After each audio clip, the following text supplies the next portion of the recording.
Donc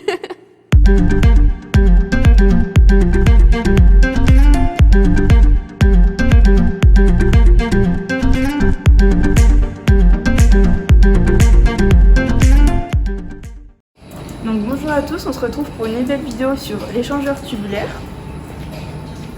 Donc voici la pièce principale du TP. Donc l'échangeur tubulaire, ça va être un petit tuyau dans lequel va circuler l'eau chaude, ou par-dessus on a un grand tuyau dans lequel va circuler l'eau froide. Donc on va avoir un échange de chaleur entre les deux fluides. Donc l'échangeur tubulaire, on peut le mettre à co-courant, donc les fluides vont circuler dans le même sens, et à contre-courant, donc ils vont circuler dans le sens opposé. Donc on a deux vannes pour régler l'eau. Donc dans celle-ci va circuler l'eau froide avec un débitmètre qui arrive juste ici. Et avec cette vanne-là et un débitmètre, l'eau elle va passer par là. Elle va arriver dans l'échangeur multitubulaire qui va chauffer l'eau avec la vapeur. Pour pouvoir chauffer l'eau, on va devoir régler la pression avec cette vanne-ci. Faut faire attention quand on règle la pression pour pas que la température de l'eau soit trop élevée et que ça vienne à faire fondre les tuyaux. Donc l'eau chaude elle va arriver comme ça et juste ici. Donc sur l'échangeur tubulaire, on a différents thermoscoupes placés un peu partout. Donc suivant la température que vous voulez prendre, il faudra régler avec ça. Et on a différentes vannes ici, celle-ci, et il faut pas oublier celle qui est derrière aussi. Un échangeur tubulaire a deux moyens de fonctionner, à co- ou contre-courant. D'où notre objectif principal qui est de voir l'influence du sens de circulation de nos fluides sur le fonctionnement de l'échangeur.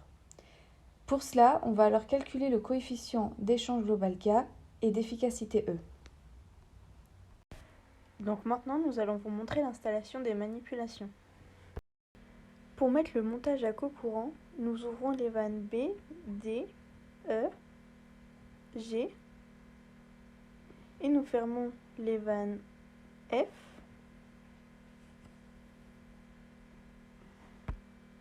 et H. Voici un schéma simplifié de notre échangeur. Vous pouvez y voir l'entrée du fluide chaud et du fluide froid et la sortie du fluide chaud et du fluide froid ainsi que le sens de circulation de chaque fluide. Pour le montage à co-courant, les fluides circulent dans le même sens. Pour le montage à contre-courant, ouvrez la vanne B, D, fermez la vanne E, fermez la vanne G, puis ouvrez la vanne F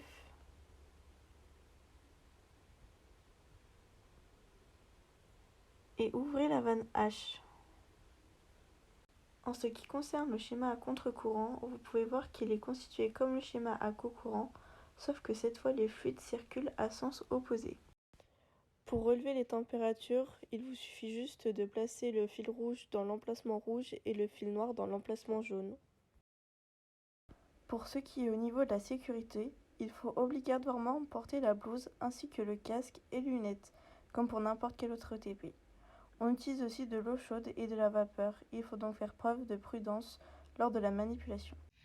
Passons maintenant à la partie théorie. Pour calculer le delta TML, nous avons notre échangeur qui est coupé en deux. Nous avons une partie A et une partie B. Donc on va faire le delta TA moins le delta TB sur le logarithme népérien de delta TA sur delta TB. Pour la surface, on va prendre la formule du cylindre, donc S est égal à pi fois le diamètre fois la longueur de l'échangeur. Pour les schémas, alors on a deux types, le co et contre-courant. À co-courant, c'est simple, nous avons notre fluide chaud qui va dans le même sens que notre fluide froid. Le fluide chaud va refroidir et le fluide froid va se réchauffer. Pour le schéma contre-courant, la différence c'est que nos fluides ne circulent pas dans le même sens. Donc le fluide chaud va se refroidir et le fluide froid se réchauffer. Passons maintenant au calcul de l'efficacité. Alors on a le choix entre deux formules. Ce qui est identique, c'est le dénominateur, ce sera le delta T maximum de température. Ensuite, pour le numérateur, cela dépend de si le MPCPF est supérieur au MCCPF PC, on va alors choisir cette formule. Au contraire, on choisira celle-ci. Pour le calcul de flux, on utilisera cette formule pour le flux chaud et celle-ci pour le flux froid. Si on prend un échangeur tubulaire et qu'il est complètement isolé, on n'aura donc pas d'échange avec l'extérieur, on aura donc le fluide chaud qui est égal au fluide froid. Puisque ce n'est pas parfait, on a forcément des échanges avec l'extérieur, on aura donc le fluide chaud moins le fluide froid qui sera égal à des pertes. Passons maintenant au coefficient d'échange global. Puisque vous connaissez le flux, la surface et le delta Tmel, il vous suffit de modifier la formule pour calculer votre coefficient.